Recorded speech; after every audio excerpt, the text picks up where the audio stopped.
আমাকে যে মানুষটি বিয়ে করলো তার আগের স্ত্রীর একটা ছেলের সন্তান আছে। তার স্ত্রী মারা গেছে। এখন তার ছেলেটিকে দেখাশোনা করার জন্য আমাকে বিয়ে করেছে। ছেলেটার নাম সাজু, বয়স 11-12 বছর হবে। আমিও জেনেই বিয়ে করেছিলাম। আমার স্বামী আমায় বিয়ে করেছিল তার কারণ তার ছেলে সাজুকে দেখাশোনা করার জন্য। কিন্তু সাজু ছেলেটি আমার দিকে খারাপ দৃষ্টিতে চেয়ে থাকত। আমি বুঝতে পারতাম সে আমার কাছে কি চায়।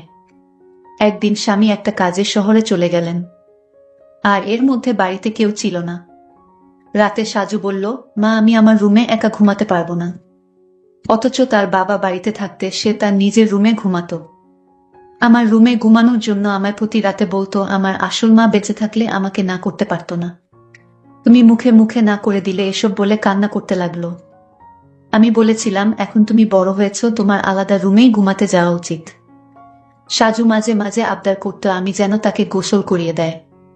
একদিন তার কান্না দেখে এবং কেন আমার রুমে ঘুমাতে চায় এই বিষয়টা জানার জন্য আমি বললাম, ঠিক আছে, তুমি আজ আমার রুমে থাকবে। রাত যখন 2টা বাজে তখন সাজু আমার সাথে যা করেছিল তা শুনলে তোমাদের চোখ কপালে উঠে যাবে। তাহলে আসল ঘটনাটা বলি। আজ আমার বিয়ে হয়েছে। বাকি সব নতুন বধূর মতো আমিও আমার বাসরাতে বসে আছি। কিন্তু আজ আমার মনে নেই কোনো সংকোচ, নেই কোনো স্বপ্ন, আর নেই নতুন সংসার সাজানোর ইচ্ছা। কারণ আজ প্রথমবার নয় যে আমি এভাবে নতুন বধূ সেজে বসে আছি। এর আগেও ছিল এরকম একটি রাত যে কারো জন্য এভাবেই বসেছিলাম।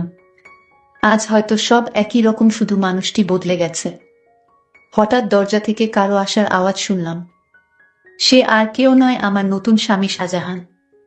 আমি উঠে সালাম করলাম। শাহজাহান বলল, সালাম করা লাগবে না, বরং আপনি বিছানায় যেয়ে শুয়ে পড়ুন, আমিও সোফায় শুয়ে পড়ি। সালমা বলল, না না, আপনি বিছানায় ঘুমান, আমি সোফায় থাকতে পারবো। শাহজাহান বলল, দেখুন, আমরা দুজনের কেউ এ বিয়েটা মানি না। দুজনেরই আলাদা আলাদা কারণ আছে বিয়েটি করার, কিন্তু আমরা একজন অন্যজনের সম্মান তো করি। আর আমি এরকম ব্যক্তি না যে নিয়ে আরামে বিছানায় ঘুমাবে আর কোনো মেয়েকে এভাবে সোফায় কষ্ট করে ঘুমোতে দিবে। আপনি আমার স্ত্রী, তাই আপনার খেয়াল রাখা আমার দায়িত্ব। আর আপনি যদি আমার এতটুকু সম্মান করেন তবে বিছানায় যেয়ে ঘুমিয়ে পড়ুন। আমিও মাথা নেড়ে সম্মতি দিলাম আর বিছানায় যেয়ে শুয়ে পড়লাম। এবার বলি আমাদের বিয়েটা কিভাবে হলো।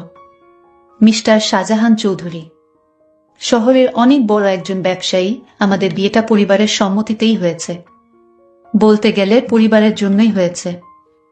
অবশ্য আমাদেরও অসম্মতি ছিল না। আজ আমরা দুজনে এক পবিত্র বন্ধনে আবদ্ধ, কিন্তু এ বন্ধনে কোনো মনের জায়গা নেই। কারণ আমাদের দুজনের মনেই যে অন্য কারো নাম আগে থেকেই লেখা। মানে দুইজনের মন অন্য কারো মায়ায় জড়িত। অন্য কারো কাছে আমাদের মন বন্ধক রয়েছে। ভাবতেই চোখ দিয়ে এক ফোঁটা জল বয়ে গেল। বিয়েটা দুজনেই করেছি, কিন্তু এ বিয়েতে কোনো ভালোবাসা নেই, শুধু রয়েছে দায়িত্ব। তা নিয়ে আমাদের বিয়ের আগেই চুক্তি হয়েছিল। উনি আমার দায়িত্ব নিবে, আর আমি উনার পরিবারের আর উনার ছেলের। উনার ছেলে সাজু, উনার আর কলি আপুর ছেলে। কলি আপুকে তাই তো ভাবছেন? শাহজাহানের প্রথম স্ত্রী, তিনি এখন আর এ পৃথিবীতে নেই। 3 বছর আগেই ইহকাল থেকে পরকালে প্রস্থান করেছে। বিয়ের আগে তার ছবি দেখে জানতে পারলাম সে আর আমি একই ভার্সিটিতে ছিলাম, আর শাহজাহানও, তারা আমার সিনিয়র ছিল। শাহজাহানের সাথে কখনো দেখা না হলেও কলি আপুর সাথে প্রায়ই দেখা হতো। সরি দেখা বললে ভুল হবে, ঝগড়া হতো। উনি আমাকে তেমন একটা দেখতে পারতেন না, এর কারণ ও আছে, আমি অনেক দুষ্ট প্রকৃতির ছিলাম। আর উনার সব টাইটেল নাকি চুরি করেছিলাম, তা উনি শুধু ভাবতেন অবশ্য। আজও হয়তো থাকলে আমার সাথে ঝগড়া করতেন, উনার স্বামীকে চুরি করেছি বলে অপবাদ ও দিতেন। কিন্তু উনার স্বামীর উপর তো আমার কোনো অধিকারই নেই, কারণ আমি উনাকে নিজের স্বামীই মানতে পারিনি।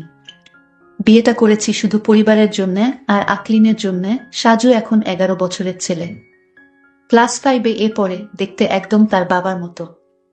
যেমন সুন্দর তেমনই মায়াবী দেখতে, বিশেষ করে তার চোখ দুটি। শাহজাহানের ভাবি থেকে শুনেছি শাহজাহানের চোখে নাকি অনেক মায়া, কিন্তু কখনোই তাকাইনি, কারণ এখন আর কারো মায়ায় পড়তে চাই না। একবার পরে অনেক কেঁদেছি, আর কাঁদার ইচ্ছা নেই, আর না কষ্ট সহ্য করার ক্ষমতা আছে। থাক, এসব বাদ দিয়ে এখন ঘুমিয়ে পড়ি। ঘুম থেকে উঠলাম সকালের আলো যখন চোখে এসে পড়ল। উঠে দেখি শাহজাহান এখনো ঘুমোচ্ছে, কিন্তু জানালা থেকে আসা আলো তার ঘুমে বিঘাত দিচ্ছে। তাই পর্দা বন্ধ করে নিয়ে আসলাম, এসে রেডি হয়ে বাইরে চলে আসলাম। এসে দেখি আমার শাশুড়ি মা আর ভাবি আগে থেকেই উঠেছে। মা, আরে বৌমা তুমি এত সকালে কেন? সালমা বলল, আসলে মা ঘুম ভেঙে গিয়েছিল তাই। ভাবি, তা ঠিক আছে, কিন্তু আমাদের নতুন বউ, না কোনো সাজ না কোনো গয়না। যাও পরে আসো। ভাবি, আসলে আমার সাজা পছন্দ না। ভাবি বলল, জানি, তাই তো গতকাল নিজের বিয়েতেও সাজনি। মা বলল, বিয়েটা কি তেমন ভাবে হয়েছে নাকি তোর দেবরের জন্য কিছুই করতে পারলাম না? ভাবি বলল, থাক মা, বাদ দেন। মা, হম, আর আমাদের নতুন বউ তো এমনিতেই চাঁদের টুকরা, ওর সাজা গুজা লাগবে না। ভাবিস, আমি বুঝি সুন্দর না? মুখ গোমরা করে মা বলল, তুইও খুবই সুন্দর। কিন্তু মা জানো, আমি ছেলে হলে ঠিকই আমার দুই ভাবির প্রেমে পড়তাম। পিছন থেকে এসে মাকে এসে বলল, ভাবি বলতো ছোট ভাবির প্রেমে পড়তি। অবশ্য আমিও পড়তাম, আমার জালটা এতই সুন্দর। সবাই হাসাহাসি করতিসে। সালমা বলল, মা আমি আপনাদের জন্য চা বানিয়ে আনি। মা বলল, আরে না, তুই বস, আমরা সব করব। সালমা বলল, মা আমার ভালো লাগে না এমনি বসে থাকলে। মা কিন্তু। সালমা, প্লিজ মা। ভাবি বলল, আচ্ছা তাহলে আমি সাহায্য করি, আর সাথে অনেক গল্পও করব, কেমন? সালমা, আচ্ছা। সালমা চা বানালো আর রানু ও ভাবির সাথে গল্প করল। আসলে গল্প করছিল না, শুধু শুনছিল। চা বানানো শেষে নিয়ে আসে। এসে দেখে মা, বাবা আর শাহজাহানের ভাইয়া বসে আছে। বসে বসে গল্প করছে। সবাইকে চা দিল। বাবা, বাহ, অনেক মজা হইছে, তোমার মার চায়ের থেকেও মজা হইছে। ইমন, হ্যাঁ, অনেক অনেক ভালো হইছে। রানুকে একটু চা বানানো শিখিয়ে দিয়ে। কি বানায় টেস্ট ই বুঝি না। রানু, কি এত বড় কথা? কাল থেকে 7 দিন তোমার চা বন্ধ। ইমন, নানা, আমি তো দুষ্টুমি করে বলছি। তুমি তো জানো আমি চা ছাড়া থাকতে পারি না। এভাবে সবাই চা খেয়ে নিলাম। তারপর আমি আমার স্বামীর রুমে গেলাম, গিয়ে দেখি অবাক কাণ্ড। শাহজাহানের ছেলে, অর্থাৎ আমার স্বামীর ছেলে তো আমারই ছেলে, সে তো বড় দুষ্টু হয়ে গেছে অল্প বয়সে। মনে হয় পেকে গেছে। গিয়ে দেখি একটা পুতুল হাতে নিয়ে বলছে, তুমি কবে আমার হবে মা? আমার কবে আমায় কাছে টেনে নিবে?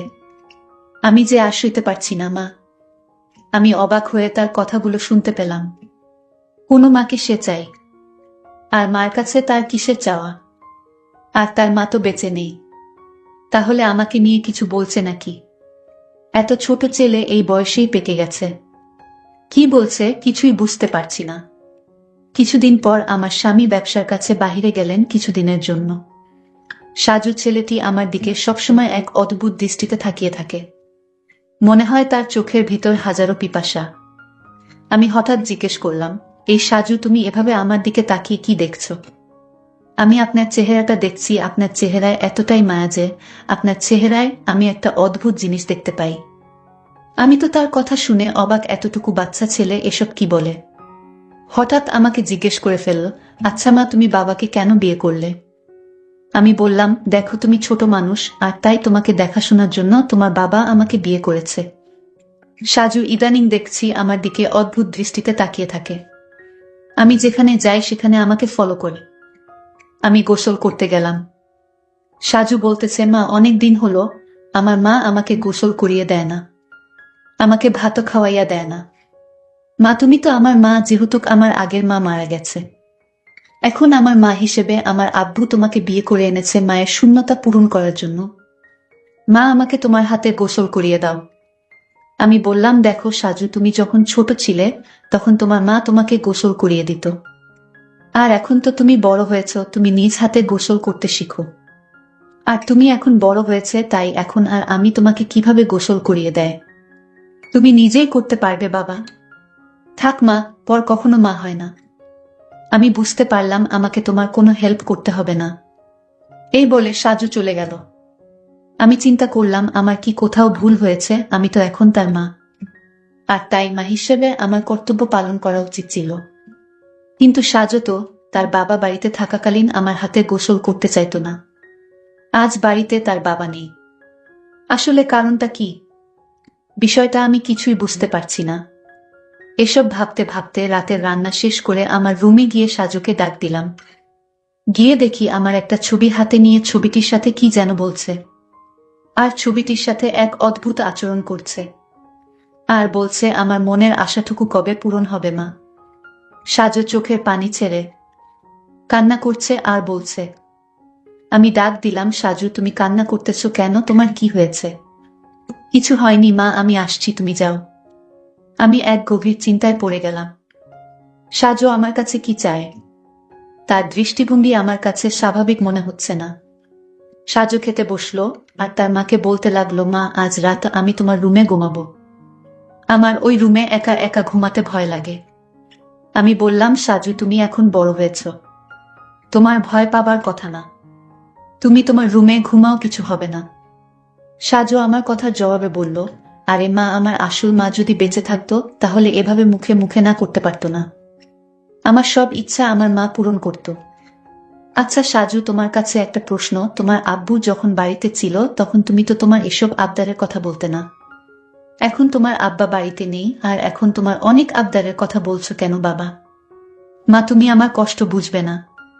আমি তো কিছুই বুঝি না, সব তুমিই বুঝো।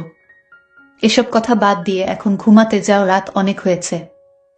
সাজু চোখের পানি ছেড়ে তার রুমে চলে গেলেন, আর আমি শুয়ে শুয়ে সাজুর আবদারের কথা ভাবতে লাগলাম।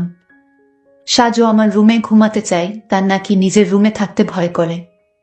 আবার বলে তাকে গোসল করিয়ে দিতে, আমার ছবিটি হাতে নিয়ে ছবিটির সাথে গুনগুনিয়ে কি জানি বলে। না, আমি কিছুই ভাবতে পারছি না। এসব ভাবতে ভাবতে আমার কিছুতেই ঘুম আসছে না। হঠাৎ সাজুর রুমে একটা আওয়াজ শুনতে পেলাম। আমি জানালা দিয়ে উকি দিয়ে দেখি ছবিটি হাতে নিয়ে ছবির সাথে এক অন্য রকম আচরণ করছে, আর মাঝে মাঝে হাসছে, আবার কান্নাও করতেছে। আমি এসব ভাবতে ভাবতে পাগলের মতো হয়ে গেলাম, কিছুতেই ঘুমাতে পারছিলাম না। কিন্তু হঠাৎ আমার মাথায় একটা বুদ্ধি এলো। আসলে সাজু আমার কাছে কি চায় তাই আমার জানতে হবে। তাই আমি সিদ্ধান্ত নিলাম, আমি আমার রুমে তাকে থাকতে দিব। আর আমি ঘুমাবো না, ঘুমের ভান করে থাকবো। তাহলেই বুঝতে পারবো আসলে সাজু আমার কাছে কি চায়, তা স্পষ্ট হয়ে যাবে। তারপর দিন আমি সাজুকে বললাম, সাজু আজ তোমাকে আমার নিজের হাতে খাবার খাইয়ে দিব, তুমি খাবে না? না মা, আমি তোমার হাতের খাবার খাবো না, কারণ তুমি আমার আবদার পূরণ করো না। ঠিক আছে বাবা, তোমার সব কথা রাখবো, তুমি এবার আমার হাতে রান্না করা খাবার খেয়ে নাও। সত্যি বলছো মা? হুম সত্যি, 3 সত্যি। এবার সাজু খুশি হয়ে সে আমার হাতের খাবার খেলো। ঠিক আছে বাবা, তাহলে তোমার আজকে তোমার রুমে থাকতে হবে না, তুমি আমার রুমে ঘুমাবে, কারণ আমি এখন বুঝতে পারছি ওই বড় রুমে থাকতে তোমার ভয় লাগে, তাই না? মুম্মা, তাহলে তুমি আমার কষ্টটুকু বুঝতে পেরেছো মা? তারপর সাজুর বাবার ফোন আসলো, সে ফোনে জানিয়ে দিল আমার আসতে আরো 2-4 দিন দেরি হবে। তুমি ছেলের প্রতি খেয়াল রেখো। আমি মনে মনে একটু খুশিই হইলাম, কারণ যদি আমার স্বামী এসে পড়তো তাহলে সাজু আমার কাছে কি চায় তা হাতে নাতে ধরতে পারতাম না। ভালোই হলো। তারপর রাতের খাবার খেয়ে সাজুকে ডাক দিলাম, সাজু তুমি আমার রুমে আসো, আজ তুমি আমার রুমে ঘুমাবে। শুধু আজ নয়, যতদিন তোমার বাবা আসবে না, ঠিক ততদিন পর্যন্ত, বুঝলে? লক্ষ্য করলাম সাজু অনেক খুশি হয়েছে। তারপর রাতে ডিনার করে আমি ঘুমের ভান করে শুয়ে রইলাম। এইদিকে সাজুও শুয়ে পড়ল। রাত যখন 3টা বাজে তখন দেখি সাজু ধীরে ধীরে বিছানা থেকে উঠে পড়ল। তারপর হাত দিয়ে সিউর হলো আমি ঘুমাইছি কিনা। তারপর ধীরে ধীরে আমার কাপড়ের আঁচলটা বের করলো, কারণ কাপড়ের আঁচলে আমার ঘরের আলমারির চাবি ছিল। আমি যেন টের না পাই, আর তাই সে ধীরে ধীরে চাবিটা আঁচল থেকে তার হাতে নিয়ে নিল। তারপর আলমারিতে থাকা তার মায়ের স্বর্ণ গহনা ছিল, আর আলমারিটা খুলে সকল স্বর্ণ অলংকার সে একটা শপিং ব্যাগে নিয়ে নিল। ব্যাগটি তার রুমে নিয়ে রেখে আসলো। তারপর আঁচলে চাবিটা বেঁধে রেখে দিল। তারপর ঘুমিয়ে পড়ল। আমি ঘুম থেকে জেগে উঠি, এটা কি করলো? এতটুকু একটা ছেলের সাহস দেখে আমি অবাক হচ্ছি, সে সব স্বর্ণ অলংকার চুরি করলো। আর এই বয়সে তার এত স্বর্ণ বা টাকার দরকার কেন? আমি তাকে কিছুই বলিনি। সকালে উঠে সাজু বলল, মা তাড়াতাড়ি খাবার দাও, আজ একটু জলদি স্কুলে যেতে হবে। ঠিক আছে, আমি নাস্তা দিচ্ছি, নাও খেয়ে স্কুলে যাও। সে তাড়াহুড়া করে খাবার খেয়ে ব্যাগটি নিয়ে ঘর থেকে বের হতেই আমিও তার পিছু নিলাম। তারপর দেখলাম একটা স্বর্ণের দোকানে গিয়ে স্বর্ণগুলো বিক্রি করে দিল। তারপর এই টাকাগুলো নিয়ে কবরের চারপাশ বেড়া দেওয়ার জন্য কিছু সরঞ্জাম কিনল, আর সেই সরঞ্জাম নিয়ে গেল তার আসল মায়ের কবরের পাশে। আর মায়ের কবরের চারপাশে বেড়া দিয়ে কবরটাকে সুন্দর করে তুলল, যেন গুরু ছাগল যেতে না পারে। আমি সাজুর এই দৃশ্য দেখে অবাক হয়ে গেলাম। এতটুকুন একটা ছেলে মায়ের প্রতি কি ভালোবাসাই না দেখালো, কিন্তু চুরি করে কেন করলো? পরে আমি সাজুকে বললাম, বাবা, আমি তোমার সব কার্যকলাপ দেখেছি, তুমি চুরি করলে কেন? মা, তুমি জানো এই গহন আমার মায়ের টাকা দিয়ে কিনা। আমার বাবা আমার মাকে অনেক কষ্ট দিয়েছে, আর তাই আমি আমার মায়ের সম্পদ বিক্রি করে মাকে দিয়ে আসলাম। ভালো করিনি মা। বাহ সাজু, তোমার মতো সন্তান যদি প্রতিটি ঘরে ঘরে থাকতো তাহলে পৃথিবীটা অনেক সুন্দর হয়ে যেত। মায়ের প্রতি এমন ভালোবাসা দেখে আমি মুগ্ধ হলাম। সকল দর্শকদের উদ্দেশ্য করে বলতে চাই, যাদের মা বেঁচে আছে তাদের খেয়াল রেখো, তাহলে দুনিয়া আখিরাতে শান্তি পাবে, সফল হবে। বন্ধুরা, আজকের গল্পটি কেমন লাগলো তা কমেন্ট করে জানাবে। আর তোমরা কোন ধরনের গল্প পছন্দ করো তাও কমেন্ট করে জানাবে। সকলে ভালো থাকবেন, দেখা হবে নতুন কোনো ভিডিওতে। ধন্যবাদ।